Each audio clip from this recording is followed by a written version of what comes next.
లలిత exchange Utsav పాత నగల అదే బరువుకి కొత్త నగలు తీసుకో నగల ప్రైస్ లో 20% ఆదా చేసుకోవచ్చు. బాగున్నావు రచన? బాగున్నా. చాలా సంవత్సరాలు చూడక లాస్ట్ కలిసి పెళ్ళిళ్ళనే కదా మనం. సో మన పెళ్లికి పిలిచిన రోజు అప్పుడే మనం కలిసింది. ఎట్లున్నావు అమ్మా? బాగున్నా. నిజం చెప్పు.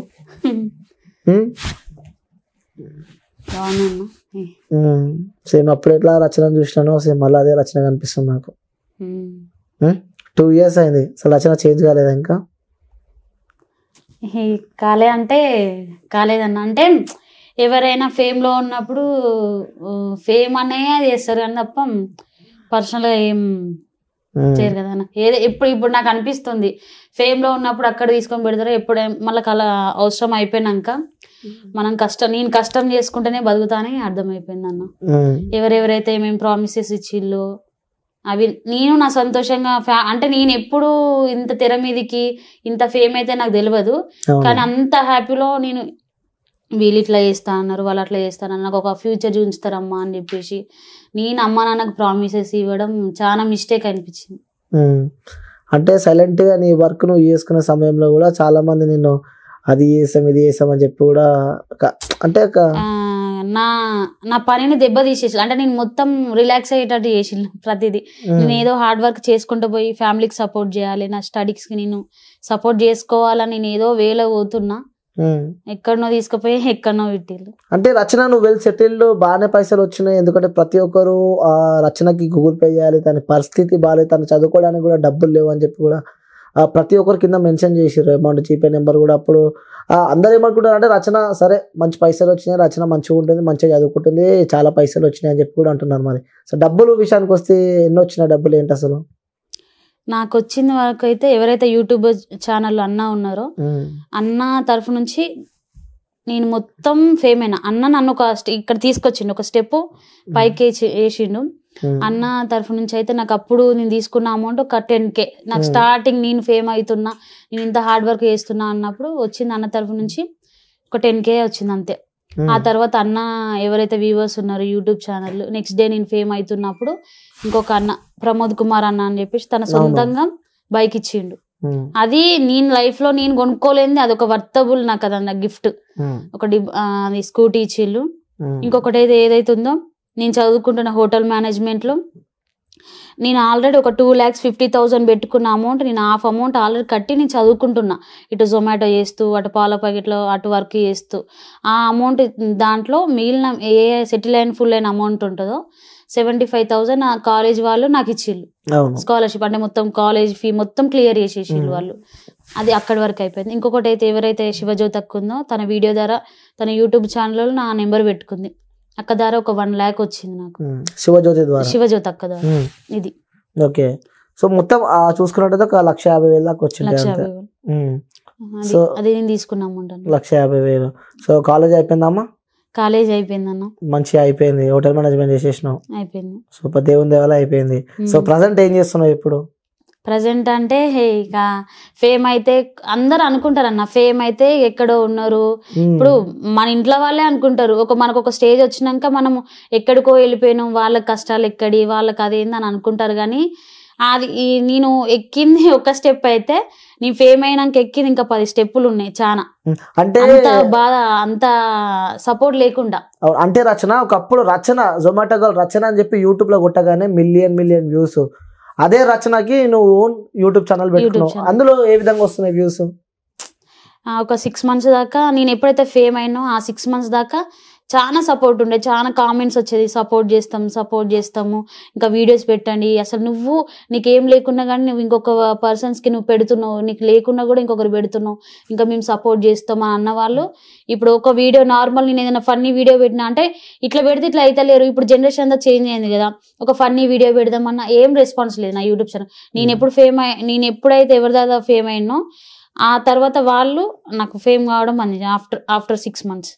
అంటే గతంలో నువ్వు ఫేమ్ ఉన్నప్పుడు వచ్చిన పర్సన్స్ మళ్ళీ మీ దగ్గరికి రావడం కానీ ఎంతో మాట్లాడడం కానీ ఇప్పుడు జరుగుతుందా? లేదన్న. అంటే దీన్ని బట్టి నీకు ఏం అర్థమైంది చెప్పరా ఒకసారి నాకు?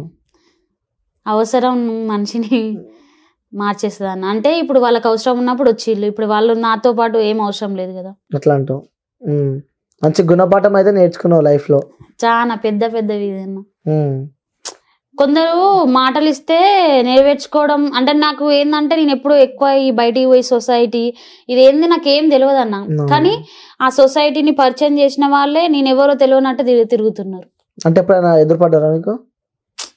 పడ్డా కూడా ఎవరో అన్న అయిపోయింది కదా అంతా. ప్రతి ఒక్కటి కనీసం మెసేజ్ చేసిన ఫోన్ చేసిన కొన్ని ప్రామిసెస్ అది మాట వరకే అనిపించింది అన్న. అంటే అలాంటివన్నీ తలుచుకుంటే ఎట్లా అనిపిస్తుంటది మనకు? నాకేందంటే బాధ అనిపిస్తుంది అన్న. ఎందుకంటే నాకేం తెలియని సిచ్యువేషన్లో నువ్వు ఇక్కడ ఉన్నావు అని చెప్పి అక్కడ పెట్టి నేను ఒక ఇంట్లో ఫ్యామిలీకి ఒక రెస్పాన్సిబిలిటీ నేనున్నా అమ్మా ఇక్కడ నుంచి మీకు ఏం కాదు భయపడకండి అని వాళ్ళకు కొన్ని ప్రామిసెస్ ఇవ్వడము ఇక నేను చాలా బాధగా ఫీల్ అవుతానన్నా. ఇంకొకసారి నేను అనుకున్నది ఏంటంటే ఇప్పటి వరకు ఎంత ఫేమ్ అయినా ఎంత ఇప్పటి వరకే వాళ్ళ అవసరం ఎప్పటి వరకు ఉంటుందో అప్పటి వరకే ఉంటారు. ఎప్పుడైనా ఎవరైనా తన సొంత కష్టం చేసుకుంది ఎదగలేడు అనిపించింది అన్న. ఎదగలేరు. ఒకరి మాటలు విని కూడా మనం మన లైఫ్ ని వాళ్ళ చేతులలో పెట్టొద్దు అనిపించింది. అంటే చాలా మంది కూడా నీకు పరిచయం అయ్యారు కదన్నమాట, యూట్యూబర్స్ కానీ టీవీ ఛానల్స్ కానీ చాలా మంది పరిచయం అయ్యారు, అందరూ కాంటాక్ట్స్ మీ దగ్గర ఉన్నాయి. సో వాళ్ళు ఎవరు ఎప్పుడు మెసేజ్ చేయడం కానీ కలుద్దాం రామ్మా అన్న? ఎవరైనా అన్న నేను చెప్తున్నా, ఎవరైనా వాళ్ళ అవసరం వాళ్ళకు రేపు వీడియో కావాలి, ఆ రోజు కాల్ చేస్తారు, వీడియో తర్వాత వాళ్ళు చేసిన వీడియో పెడతారు అంతే. అంతకు మించి నాతోనే అంత నా పర్సనల్ గా ఎవరు మూవ్ కాలేదు, ఎవరు నా బాధ ఏందో ఇప్పటి వరకు తెలియదు కూడా. వాళ్ళ అవసరం వీడియో అయింది అయిపోయింది అంతేనా. అంటే గతంలో కూడా నువ్వు పొద్దున్న లేచి పాలు వేసేదానివి, పాల తర్వాత కూడా నెక్స్ట్ జొమాటోకి వెళ్ళేదానికి. సో అది కంటిన్యూ అవుతుందా? ఇంకా అవుతుంది అన్నం. అదే కాదు ఇంకా చాలా స్ట్రగుల్స్ నుంచి బయటకు వచ్చిన అన్నం. అది అయినాక నేను ఎప్పుడైతే జొమాటో అమ్మాయి అని చెప్పేసి ఫేమ్ అయినా ఒక 6 months అయిపోయినాక నేను హోటల్ మేనేజ్మెంట్లో నా కోర్స్ మొత్తం కంప్లీట్ అయింది. మ్యారీగోల్డ్ వెళ్ళినాం. మ్యారీగోల్డ్ లో కూడా అంటే నాకు ఒక ట్రైనింగ్ సెంటర్ 5 months ఉంటది. వెళ్ళినా కూడా అక్కడ కూడా చాలా సఫర్ అయినా, నేను చేయలేకపోయినా వర్క్ అనేది. హోటల్ అంటే ఏంటిదన్నా ఎప్పుడు 24/7 బిజీ ఉంటది. నాకు అందులో వచ్చేసి మన హౌస్ కీపింగ్ ఇచ్చేళ్ళు కంటిన్యూస్ గా 6th floor vacuum and floor mopping కొట్టాలి నిలబడి 12 hours. మార్నింగ్ 7కి వెళ్తే ఈవినింగ్ 7కి బయటకు వస్తారు, ఫోన్ సబ్మిట్ చేయాలి బయట. 6 floors నువ్వు మార్నింగ్ 7 నుంచి స్టార్ట్ చేసినామే, నువ్వు అది అయితేనే లంచ్ చేయాలి. కంటిన్యూస్ గా చేసే వారికి నేను ఇంకా తట్టుకోలేకపోయినా. నేను హోటల్ మేనేజ్మెంట్ అంటే 12 hours కంపల్సరీ, 12 అయింది 15 hours అయినా నిల్చోవాలి, వర్క్ కంపల్సరీ చేయాలి. కానీ అంత వాక్యూమ్ కొట్టడము, మాప్ చేయడము నా వల్ల కాలేదు. 3 months లోపే మొత్తం బెడ్ రెస్ట్. మొత్తం ఇంట్లో ఒక 3 months దాకా ఫుల్ రెస్ట్ తీసుకున్నా అన్న. నీ పేరెంట్స్ కూడా ఏం చెప్పలే. నేను వాళ్ళు మార్నింగ్ ఫోన్ చేస్తారు, వెళ్ళిన వారా ట్రైనింగ్ కంటే అవి వెళ్ళినమ్మా అని పడుకున్నాడు. ఏమన్నా ఈవినింగ్ చేస్తారు, ఏమైంది వచ్చినామంటే వచ్చినామా మంచిగానే ఉన్నా అన్నాడు. నేను ఏదో చిన్న బయట వర్క్ చేసుకుంటే కూడా వాళ్ళకి కొంచెం అమౌంట్ పంపించేది. నేను ఇంత సిక్ అయినా కూడా వాళ్ళకి ఏమి తెలియద్దు, నా బిడ్డ అక్కడికి పోయి మంచిగా ఉంది అనే ఫీలింగ్ వాళ్ళకి రావాలని నా బాధ ఎప్పుడు వాళ్ళకి షేర్ చేసుకోలేదు. అది అయిపోయిన తర్వాత నెమ్మదిగా ఇంకా నా ఫ్రెండ్స్ నాకైతే ఎవరైతే హైదరాబాద్లో వచ్చినాక సపోర్ట్ చేసిల్లో, నేను బాధలో ఉన్నప్పుడు సపోర్ట్ చేసిల్లో, నేను సంతోషంగా ఉన్నప్పుడు వాళ్ళు సంతోషంగా ఉన్నారు, మళ్ళీ బాధలో ఉన్నప్పుడు మళ్ళీ వాళ్ళు బాధలో ఉన్నారు. నా ఫ్రెండ్ వాళ్ళ ఫ్యామిలీ మొత్తం నేను ఎంత సిక్ అయినా వాళ్ళంతా టేక్ కేర్ చేసిళ్ళు. ఆ తర్వాత ఆఫ్టర్ 6 months తర్వాత KFCలో వర్క్ చేయడం స్టార్ట్ చేసిన. KFC 8 months కరెక్ట్ వర్క్ చేసిన అన్న. నేను అనుకున్న హోటల్ ఇండస్ట్రీ అంటే మంచిగా ఫార్మల్ ఉండాలి, మంచిగా నీట్గా ఉండాలి, అవుపిస్తారు అనుకున్నా. కానీ నేను ఎక్స్పెక్ట్ చేసింది వేరు, అక్కడ జరిగింది వేరు. మొత్తం ఒక లేబర్ ఎట్లా వర్క్ చేస్తారో చెమట ఇట్లా మొత్తం గారిపోయేటట్టు 8 months అంత చుక్కలు చూసిన. నేను హోటల్ మేనేజ్మెంట్ నుంచి వచ్చిన అన్న ఒక వాల్యూ కూడా లేదు అక్కడ. నేను హోటల్ మేనేజ్మెంట్ వచ్చిన, నాకు కనీసం సమ్ బేసిక్స్ తెలుసు. ఇట్లా ఏంది నేను ఒక లేబర్ లెక్క వర్క్ చేయడం ఏంది. నా స్టార్టింగ్ శాలరీ వచ్చేసి 10,500, నా రూమ్ రెంట్ వచ్చేసి 2,500. నేను అమ్మ వాళ్ళకి పంపించేది ఒక 5,000. నాకు మొత్తం ఇదంతా సరిపోయాక వాళ్ళకి పంపించేది. అంత కష్టపడే అలా కూడా 9 hours వర్క్ చేయాలన్న. మన ఫీలింగ్స్ ఏంటిదో అర్థం చేసుకోరు. ఇక ఉంటదన్న, ఇక ఫుడ్ ఇండస్ట్రీ అంటేనే ఒక అది చెప్పుకోలేము, అదంతా బాధ. 8 months అక్కడ చేసిన తర్వాత లేదు, నాకు ఇంత హోటల్ మేనేజ్మెంట్ చేసినాక కూడా ఒక ప్రమోషన్ లేదు, నాకు ఒక వాల్యూ లేదు అని చెప్పేసి రిజైన్ పెట్టేసిన. ఇంకా నేను నిజంగా సొసైటీ అంతా ఫేక్ అన్న. ఏందంటే వాళ్ళకి అవసరం వచ్చినప్పుడు ఎట్లా మాట్లాడతారో అట్లా మార్చేసుకుంటారు మనుషులను. ఓకే సరే నాకు ఇక్కడ ప్రమోషన్ పెరగదని ఇంకా నా మైండ్ లో ఫిక్స్ అయిపోయి రిజైన్ పెట్టేసిన. KFC లో కూడా రిజైన్ పెట్టాం. దాని తర్వాత లేదు ప్రమోషన్ తర్వాత ఇంకొక 1 month గ్యాప్ తీసుకున్నా. ఆ మళ్ళా గ్యాప్ 1 month. 1 month గ్యాప్ తీసుకొని ఏది నాకు సూటబుల్ లేదు అసలు. నేను ఇంత చదువుకున్నా 2,50,000 పెట్టినా అంటే ఎవరైనా నమ్ముతారా? నువ్వు ఇంత చదివిన హోటల్ మేనేజ్మెంట్ గీ వర్క్ చేస్తున్నావు, నువ్వు హోటల్ మేనేజ్మెంట్ చేస్తే నీకు 30,000 25,000 ఎటు పోవాలని అన్నారు, నువ్వు గిరి చేస్తున్నావా అందరు అనే మాటలు. నా మైండ్ మొత్తం చాలా ఖరాబ్ అయిపోయింది అన్న. మళ్ళీ ప్యారడైజ్ లో స్టార్ట్ అయినా. మళ్ళీ అక్కడికి వెళ్ళిన, అక్కడ 15,000 శాలరీ.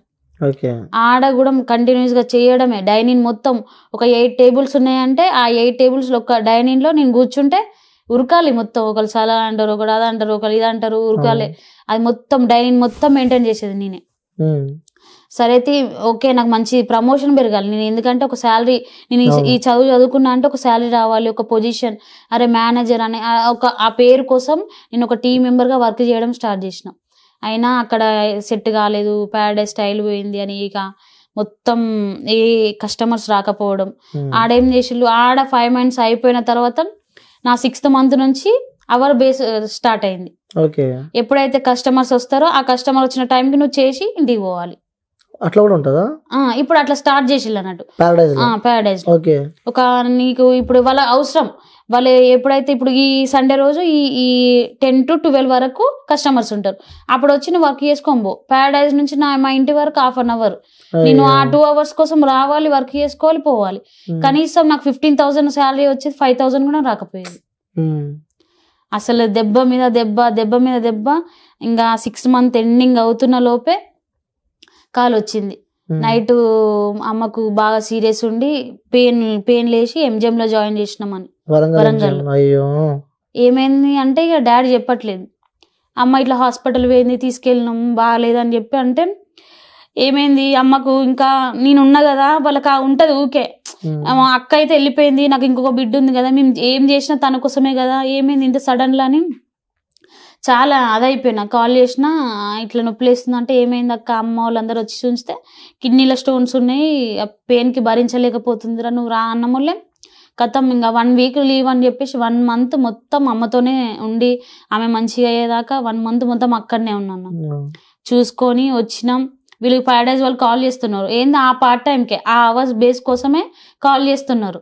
నేను ఆ అవర్స్ బేస్ చేస్తే నాకు వచ్చే 5,000 కూడా నేను ఏం చేయలేను కదా అన్న, నాకు రూమ్ రెంట్ వెళ్ళదు, ఏం వెళ్ళదు అని చెప్పేసి వాళ్ళని కొంచెం నేను కాల్స్ లిఫ్ట్ చేయలేదు. ఆ 1 month అయిపోయిన నెక్స్ట్ తర్వాత వస్తే మేము కాల్స్ చేస్తే లిఫ్ట్ చేయవు, ఈ అవర్స్ బేస్ ఉన్నది, ఇట్లుంటే చేసుకుంటే చేసుకో, లేకపోతే రిజైన్ పెట్టేసుకో, మేమైతే ఏం చేయలేము. వాళ్ళ చేతులు ఎత్తేసి, ఎందుకంటే వాళ్ళకి అవసరం లేదు. సరే అని చెప్పేసి ఇక మొత్తం రిజైన్ పెట్టేసి ఇంట్లో కూర్చున్నాను, ఆలోచిస్తున్నా. నేను మళ్ళా జొమాటో చేసిన, మళ్ళీ ఇప్పుడు అదే జొమాటో చేసుకోవాలి కావచ్చు, నేను ఇంత చదువుకొని ఎందుకు, మా అమ్మ వాళ్ళు చదువుకోకుండానే ఇంకా ఉప్పర్ పని చేస్తున్నారు, నాది కూడా అదే పరిస్థితి వస్తుందని నా మైండ్ లో ఫిక్స్ అయిపోయింది అన్న. అదే పని మమ్మీతో చేసుకుందాం అనుకున్నాం. అదే ఇక నేను వెళ్ళిపోతా, నేను ఏదో షోకి అందరు చూడనికి హైదరాబాద్కి వచ్చి ఏదో వర్క్ చేస్తుందని, ఆమె అంత ఫేమ్ అయింది కదా, ఆమెకి ఏంది అని అందరి మైండ్ సెట్లలో అదే ఉందన్న. ఇప్పుడు కనీసం ఎవరికైనా ఫోన్ చేసి అన్న నా పరిస్థితి గిది, నాకు ఒక జాబ్ లేదని నేను చెప్పుకోనికి లేదన్న. ఎందుకంటే అప్పుడు అంత ఫేమ్ అయినా కదా, ఈమె దగ్గర ఎందుకు ఉండదు, ఏముండదు, ఎంతమంది ఎన్ని జాబ్స్ ఇచ్చిళ్ళు, జాబ్ ఇస్తా అన్నారు, బండి ఇస్తా అన్నారు, నెలకు 10,000 ఇట్లా ఇస్తామని అన్నారు, ఇవన్నీ చేసిరు కదా, ఆమెకి ఏందని అందరు అదే ఫీలింగ్ ఉన్నారు. ఎవరికి ఏం చెప్పలే అన్న, అమ్మ వాళ్ళకి కూడా నేను ఏం చెప్పలే. అమ్మ నేను వెళ్తా, వాళ్ళ జాబ్లు ఉంచుకుంటానేమో ఉంటాం, లేకపోతే నేను ఇంటికి వచ్చేస్తా అని ఇది ఒక్కటే ఫిక్స్ అయినా. ఇంటి దగ్గర చెప్పేసి వచ్చేసిన. వచ్చిన వాళ్ళు అమ్మ వాళ్ళు నేను ఎతుకుతున్నా ఎక్కడ, నా హోటల్ ఫీల్డ్ కి సంబంధించిన ప్రతి ఒక్క ఇంటర్వ్యూకి కనీసం రోజు 2 interviews అటెండ్ అయ్యేది. ఆ పెట్రోల్ అమౌంట్ కూడా ఎక్కడి నుంచి వస్తుందో కూడా నాకు తెలియదు. అంత సఫర్. అమ్మ వాళ్ళు ఇచ్చిన అమౌంట్ పట్టుకొని వచ్చేది, 1,000 rupees పట్టుకొని వచ్చిన. ఇక్కడ ఫ్రెండ్ సపోర్ట్ తో నేను ఇంటర్వ్యూకి వెళ్తున్నా, వస్తున్నా, ఏం లేదు, ఎవరు ఫోన్స్ చేస్తలేరు.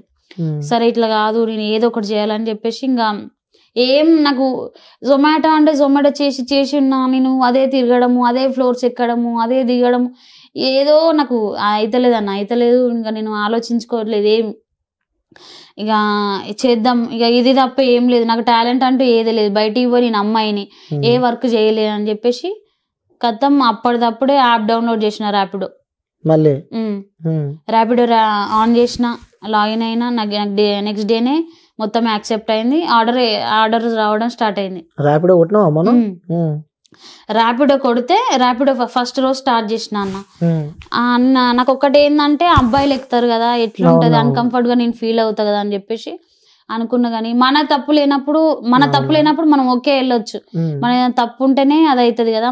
వాళ్ళు కూర్చునే వాళ్ళ అబ్బాయిలు కూడా కొంచెం అర్థం చేసుకుంటారు కదా అనుకుని ఓకే అని స్టార్ట్ చేసిన వెళ్తున్నా. ఇక్కడ ర్యాపిడో స్టార్ట్ అయితే హైటెక్ సిటీలో బంద్ అవుతుంది. ఆయన ఎక్కడ బంద్ చేస్తారో తెలియదు, ఇక్కడ పడ్డది ఎక్కడ ఆగుతుందో తెలియదు, అక్కడ నుంచి మళ్ళీ ఎక్కడికి పోతామో తెలియదు. అన్నం లేదు, మొత్తం ఫేస్, నా బాడీ, నేను అసలు మనిషినే కాదు. ఆ అమౌంట్ రావాలి, డబ్బులు కావాలి, చేతుల్లో డబ్బులు రావాలి, అమ్మ వాళ్ళకి సపోర్ట్ చేయాలి. ఇది ఒక్కటే థాట్ నాకు. ఇంకేది నేను ఎవరిని అడగా సపోర్ట్, నేను ఎవరి దగ్గరికి పోను. వెళ్ళడం స్టార్ట్ చేసిన. కొంతమంది అర్థం చేసుకున్న వాళ్ళు అరే అమ్మాయి కదా అని చెప్పేసి కొంచెం దూరం జరిగి కూర్చోవడం. కొందరైతే అబ్బాయిలు కావాలని ఇట్లా చేయడము. చాలా నేను చెప్పుకోలేను, ఇంకా నేను అమ్మాయిని కాదు మీ ముందు. కొంతమంది అర్థం చేసుకునే వాళ్ళు ఉంటారు, కొందరైతే కావాలని చేసే వాళ్ళు కూడా ఉంటారు. ఇంకా ఇందులో ఏంటంటే ర్యాపిడోలో మేము ఏదో మా కష్టం కోసం బయటకు వచ్చి మేము చేసుకుంటున్నప్పుడు ఏవైతే ఆర్డర్స్ పడతాయో, ఇప్పుడు ఎవరైతే బుక్ చేస్తారో వీళ్ళు అమ్మాయిలు అని చెప్పేసి క్యాన్సిల్ చేయడం. మేము అమ్మాయిలు మేము కంఫర్ట్ గా కూర్చోలేమని క్యాన్సిల్ చేయడం. ఆయన వచ్చే 1000 రూపాయల 500 వల్ల వాళ్ళకే అంటే వాళ్ళు క్యాన్సిల్ చేయడం వల్లనే మాకు రాదు. మేము ఒక రైడ్ చేస్తేనే ఆడ అమౌంట్ పడుతుంది. నేను అట్లా ఒక్క రోజు ఆల్మోస్ట్ 84 కిలోమీటర్స్ చేసిన. 84 డే మార్నింగ్ స్టార్ట్ చేస్తే ఈవినింగ్ వరకు. ఫుడ్ లేదేం లేదు. నేను మార్నింగ్ ఏదన్నా నైట్ చేసుకున్న తిని వెళ్ళడమే. ఇక మధ్యాహ్నం ఫుడ్ లేదు, ఆలోచించడం లేదు. ఎందుకంటే మధ్యాహ్నం కావడంతోనే కొందరు పార్సల్స్ బుక్ చేసుకుంటారు ర్యాపిడోలో, కొందరు లంచ్ నుంచి ఎట వెళ్తారు అట్లా. అప్పుడు ఎక్కువ బిజీ టైం ఎప్పుడు ఉంటుందో అప్పుడు ఆన్ చేసి పెట్టుకోవడమే ఫుడ్. ఇది ఏం ఆలోచించలే అన్న. కరెక్ట్ 2 months ర్యాపిడో చేస్తూనే ఉన్నా నాన్ స్టాప్. నా కొన్ని గుంతలు వచ్చినప్పుడు వాళ్ళు ఇట్లా ముందుకు నాకు ఏదో అన్కంఫర్ట్ గా ఫీల్ అయినా అన్న. నేను ఇంత చదివి ర్యాపిడో చేయడం ఏంది అని నా మైండ్ లో అసలు పడుకుంటే, నేను ఇంత వర్క్ చేసి వచ్చి పడుకున్నా కూడా నిద్ర రాకపోయేది, అంత సఫర్ అయినా అన్న. అదే అట్లా ర్యాపిడో చేసుకుంటూ ఇంకా ఇంటర్వ్యూస్ అటెండ్ అవుతూనే ఉన్నా. అమ్మ వాళ్ళకి చెప్పేసిన, అమ్మ జాబ్ అయింది, నేను ఇదే చేస్తున్నా. ర్యాపిడో అంటే మళ్ళీ వాళ్ళకి తెలియదు, అమ్మ నేను మళ్ళీ జొమాటోనే చేస్తున్నా అని చెప్పిన. ర్యాపిడో అంటే ఇదేంటిది మళ్ళీ అవన్నీ అడుగుతారు. ఇప్పుడు అబ్బాయిలు కూర్చున్నారా అంటే ఇంకా వాళ్ళకి ఇంకా టెన్షన్. నేను ఇప్పటికే ఇక్కడికి వచ్చినందుకే వాళ్ళకి ఇంకా చాలా టెన్షన్. నేను ఇంకా అబ్బాయిలు ఇట్లా వెనక కూర్చుని చేస్తున్నా, ఇట్లా పోతున్నా అంత దూరం బండి మీద సిటీలో తోలడం అంటే ఇంకా వాళ్ళకి భయం. అందుకే అదే జొమాటో చేస్తున్నామా, జాబ్ దొరికినప్పుడు పోతా అని చెప్పేసి అన్న. తర్వాత ఇంకా 2 months అయిపోతుంది. ఇట్లనే ఒక ఇన్స్టాగ్రామ్ లో ఒక యాడ్స్ వచ్చింది అన్నట్టు, మోవో సోషల్ అని చెప్పేసి ఓన్లీ ఫర్ ఉమెన్ అని ఉన్నది courier service. Only for women అని ఉన్నది కొరియర్ సర్వీస్. అంటే నేను ఆల్రెడీ ఇంతకు ముందుకు జొమాటో, ఫ్లిప్కార్ట్, అమెజాన్ లో కొరియర్ సర్వీస్ చేసిన. ఏది నాకు KFCలో అమౌంట్ సరిపోతలేదో అప్పుడు నాది మిడ్ షిఫ్ట్ అన్నట్టు. ఆఫ్టర్నూన్ 1 నుంచి నైట్ 10 వరకు నేను ఏం చేసేది 9 నుంచి 12 వరకు పార్సల్స్ కొట్టుకునేది KFCలో చేసినప్పుడు. అది నాకు ఐడియా ఉంది, అరే ఓన్లీ ఫర్ ఉమెన్ అంటే ఉమెన్సే ఉంటారు, కొరియర్స్ అంటే మనకు తెలుసు, ఒక ఏరియా ఇస్తే మొత్తం చేసుకోవచ్చు. సరే వెళ్దామని వాళ్ళకి ఒక క్లిక్ ఇచ్చేసిన. అంటే నా డీటెయిల్స్ మొత్తం ఫిల్ చేసి రాసేసిన. వాళ్ళు అప్పుడే ఒక 1/2 లో కాల్ చేసిళ్ళు. నేను అప్పుడు హైటెక్ సిటీలో ఒక పర్సన్ ని దింపి నేను ఆడ వెయిట్ చేస్తున్నా ఇంకొక ఆర్డర్ కోసం. వాన పడుతుంది అప్పుడు. వానలో ఎంత ఏదున్నా కూడా ఈ కస్టమర్స్ ఎవరైతే ఉంటారో అన్న, అంటే నా పెయిన్ కాదు అందరికి, మేము ఎవరైతే డెలివరీ పార్ట్నర్స్ ఉన్నారో ర్యాపిడో కానీ, జెప్టో కానీ, జొమాటో కానీ ఉన్నారో వీళ్ళెవరిని కస్టమర్స్ అర్థం చేసుకోరు అన్న. వాళ్ళకి ఆర్డర్ పెట్టినాం ఇక్కడికి రావాలి అంతే. ఎంత వాన పడుతున్నా, వాడు యాక్సిడెంట్ అయ్యాడ చచ్చిపోయిండు అన్న వాళ్ళు ఫోన్ చేస్తూనే ఉంటారు. ఇప్పుడు మేము ఇక్కడ ఆర్డర్స్ ఏదైనా లేట్ చేసినాం అనుకో, కస్టమర్ కంప్లైంట్ మాకు స్టార్ మైనస్. ఇది చేసుకున్న ఫలితం ఉండదు. ఇప్పుడు అలా టార్గెట్స్ మాకు ఓకే అయితేనే ఒక ఇన్సెంటివ్ అనేది యాడ్ అవుతుంది. అది మస్తు ప్రాబ్లం ఉంటది ఇందులో అర్థం చేసుకుని. అట్లా అవుతుంటే వాళ్ళు కాల్ చేసిళ్ళు ఇట్లా మాట్లాడుతున్నాం రమ్మన్నా అంటే పంజాగుట్టకు వచ్చేసిన డైరెక్ట్ హైటెక్ సిటీ నుంచి మొత్తం ర్యాపిడో క్లోజ్ చేసుకొని వచ్చిన వాళ్ళతో మాట్లాడినాం. ఇట్లా కొరియర్ చేయాలి పర్ మంత్ 15K ఇస్తారు అంటే గదే 15K నేను అక్కడే చేసిన, నేను ఇంత చదువుకున్నా, నేను ఆ జొమాటోలో వేసుకున్నా, నాకు మంత్లీ మొత్తం 20,000 వస్తుంది, 20-30 వరకైనా వస్తుంది అని ఫిక్స్ అయిపోయినా. ఫిక్స్ అయినా వెళ్తున్నా, లేదు లేదు మేడం ఈ కొరియర్ సర్వీస్ నేను ఇవన్నీ చేసినవే, నేను ఆడుకొని వచ్చినవే, మళ్ళీ నాకు చెప్తున్నారు ఇది కాదు మేడం నా పరిస్థితి, నేను జొమాటోలో చేసిన, ఇట్లా ఫేమ్ అయినా, ర్యాపిడోలో కూడా చేస్తున్నా, ఇవన్నీ నాకు తెలుసు, నాకు గేర్ బైక్ వచ్చు, ఆటో వచ్చు, ఇవన్నీ వచ్చు అని చెప్పిన. ఆ మేడం అయితే ఎవరైతే ఉన్నారో చెప్పినా మాట్లాడినా నాకు ఇంత కాదు, నాకు ఒక 20 అట్లా ఇస్తే నేను ఇది చేస్తాం, ఇది కాకుండా ఇంకే ఆఫీస్ వర్క్ అయినా ఏదైనా చేస్తాం, ఎందుకంటే నాకు ఒక పొజిషన్ అనేది కావాలి, నా పొజిషన్ కోసమే నేను ఇవన్నీ దాటుకుంటూ వస్తున్నా అని చెప్పేసి అంటే లేదు మా సీఈఓతో మాట్లాడతామని చెప్పేసి వాళ్ళు పంపించిళ్ళు. తర్వాత ఒక 2 days తర్వాత కాల్ చేసిళ్ళు. వచ్చిన మా సీఈఓ వచ్చేసి జయభారతి మోర్ సోషల్ అని చెప్పేసి NGOs ఓన్లీ ఫర్ ఉమెన్కి సపోర్ట్ చేస్తారు. వాళ్ళు ఫ్రీగా డ్రైవింగ్ నేర్పించడం, ఫ్రీగా జాబ్ హైరింగ్ చేపి వాళ్ళకి ఇవ్వడం, అట్లా స్టార్ట్ చేయడం. నాకు కూడా ఏదో ఇంట్రెస్టింగ్ అనిపించింది, ఎంత ఉమెన్కి ఇంత సపోర్ట్, ఇది ఒక ఇట్లాంటివి కూడా ఒక కంపెనీస్ ఉన్నాయా అని వచ్చేసిన. మాట్లాడిన మేడంతోని ఓకే అన్నారు, శాలరీ ఓకే అన్నారు, ఒక పొజిషన్ రైట్ క్యాప్టెన్ ఇచ్చిళ్ళు. ఇప్పుడు ఇక్కడ వరకు వస్తున్నా ఆ జాబ్ లో. అంటే లైఫ్ లో ఎవరు పడలేని కష్టాలు పడ్డావు అనమాట. అసలు ఈ స్టోరీ చెప్తుండే నిజంగా సినిమా తీయొచ్చు రచన. సో గతంలో కూడా నీకు తోడున్న ఫ్రెండ్ ఉండే, అను అనుకుంటా తన పేరు, అనుష కరెక్ట్ చెప్పినా గుర్తుంది. నా లైఫ్ లో నా ఫ్యామిలీ తర్వాత బెస్ట్ గా సపోర్ట్ చేసింది నాకు.